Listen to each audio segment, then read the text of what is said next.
News Radio 700 WLW. Taco Tuesday. Who doesn't like Taco Tuesday? I love Taco Tuesdays. Well, apparently there are a couple of small taco restaurants that have, shall we say, trademarked the phrase Taco Tuesday. One is in New Jersey. The other is in Wyoming.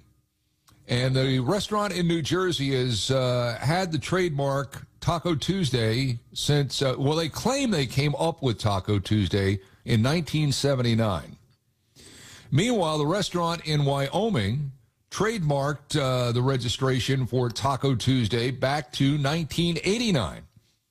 But here comes Taco Bell, which says both of those trademarks should be canceled because the phrase is generic and does not identify a specific source or good. Taco Tuesday. So now Taco Bell wants to free Taco Tuesday and then probably will find a way to lasso that phrase in for itself. I'll be honest with you, I don't eat at Taco Bell, never eaten at Taco Bell. The thought of eating at Taco Bell has never appealed to me, but apparently this is a big deal with Taco Bell. So does a little restaurant in New Jersey and another little restaurant in Wyoming really have the right to use Taco Tuesday? Or is this one of those frivolous kind of lawsuits that the Taco Bell Corporation 2 days ago asked the U.S. Trademark Office to cancel these two smaller companies? Standing by is the patent professor. I like John Rizvi because he gets right down to it.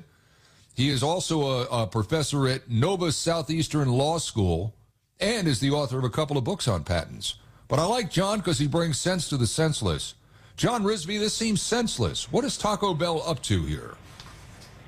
Yeah, well, always a pleasure being here, and thanks for the kind words. They made it clear right off the bat, and I think they are worried about the court of public opinion kind of thinking along the lines that you are, like, okay, getting suspicious, like, all right, this is not, something doesn't sound right. They're eventually going to try to seek the mark for themselves, want Taco Tuesday reserved for themselves. So they came straight out and said, we don't want Taco Tuesday for ourselves. And we're not seeking any damages. What we want is for nobody to have exclusive rights to this phrase, because we believe it's become so common that it's basically a phrase of the English language, and no one company should exclusively own it. And their exact words are they want to liberate the phrase for restaurants nationwide. Well, but this restaurant in Wyoming, they have a trademark on this, and it goes back to 1989. It sounds like they've got the sound legal footing on this, don't they? So, and they did at the beginning, and here's the problem with trademarks is companies can lose a trademark. It's almost as if their own success can hurt them. If the name or mark that they have becomes so commonly used and they don't, and unfortunately, sometimes it's hard for a smaller company to enforce their trademarks. If they don't police their trademarks and enforce it, and people start using the name and it becomes widespread, then it seemed to become generic and they can't protect it. That's happened to some well-known trademarks. Aspirin, for example, Escalator, it used to be a mark exclusively by the Otis Elevator Company, but, sometimes these small companies can't afford to continuously remind people that hey, this is not a generic term, it's a brand name. Popsicle, for example, they've got a lot of money, so they're continuously reminding their customers that this is not this is not a generic term, this is a trademark, and telling people to call it a frozen ice treat on a stick. That's what it is. Popsicle is our brand. Same thing like, 3M. Yeah, that'd never fit on the side of a box. Come on. Exactly. Is size the biggest determination? Because, for example, I'm just going to throw this out there. Years ago, Miller beer, they used to call themselves the champagne of bottled beer. So you're saying that if I were to start a beer company and say, hey, it's the champagne of bottled beer, well, Miller would have a right to that just because they're bigger? I don't understand.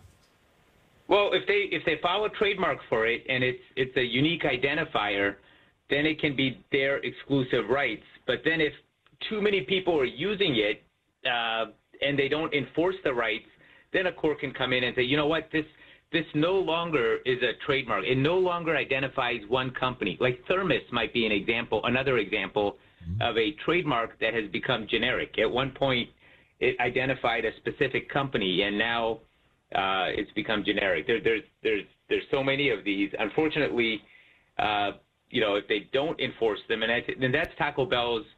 That's their strongest point, is that, hey, this mark is no longer, Taco Tuesday is no longer associated with a specific, company. Yeah. Like, it's become a general word of the English language, and therefore everybody should be able to use it. It does seem a little disingenuous, because why don't they liberate some of the trademarks that they have, that they own, right? Make a run for the border. Right. For the border. Right. Yeah. Yeah, liberate that. Like, if you're going to go after these small companies and say, hey, we're going to be, the freedom fighters for words, and we want words to become, well, then run for the border, liberate that, and disown that trademark. Yeah, I mean, as I said, I don't eat Taco Bell. I can't do that to my GI tract. I don't really eat any fast food, but the fact of the matter is, they're up to something with this. This is either a way to get like some sort of attention, or it's a marketing thing. You say they don't want to, just have exclusive rights to Taco Tuesday, but I mean, to me, it seems like there's got to be an end game here for Taco Bell. Why do they want to start a Taco Tuesday and just work with that phrase as these other small restaurants are? What do you figure they're up to with this? Yeah, and that could be it. I mean, they could certainly I don't know, and one of them, Gregory's restaurant is one restaurant in New Jersey, but Taco John's apparently is 400 locations. So they're not that small, but I mean, they're a dwarf compared to Taco Bell. So that might be their engage. They might say, hey, we're not seeking to exclusive rights to Taco Tuesday, but we want to start using it, and we don't want you to be able to stop us, and we don't care if anybody else uses it, but we want it to just become a phrase of the English language again, and not anybody's exclusive property. You know what you'll never hear trademark, John? Seaweed Wednesday. I don't think you're ever going to hear that. I'm just a wild guess on my part. What do you think? Well, probably not, but if you want to protect it, you know the right lawyer. Yeah. And I'll help you with that. But Seaweed Wednesday. But, never say never. No, never say never. John, I mentioned you wrote 2 books. What are the books? Because they never tell me what the books are. What did you write? Yeah, so one book is Escaping the Gray, and it talks about how for most entrepreneurs, it's not really the legal doctrines that are holding them back. Yeah. It's their comfort zone. It's their fear. And that's Escaping the Gray. The second book is based on, the best-selling book by Napoleon Hill, Think and Grow Rich. And my book is Think and Grow Rich for Inventors. It's specifically focusing on the challenges that inventors have. So those are the 2 books. Well, if anybody's got an idea they want to get a patent on, you need to get a hold of John. He is at the Patent Professor, thepatentprofessor.com. John, good stuff. Always great having you on. Thank you so much for your time. And I don't know if you're going to Taco Bell today, but if you are, good luck, okay? Yeah.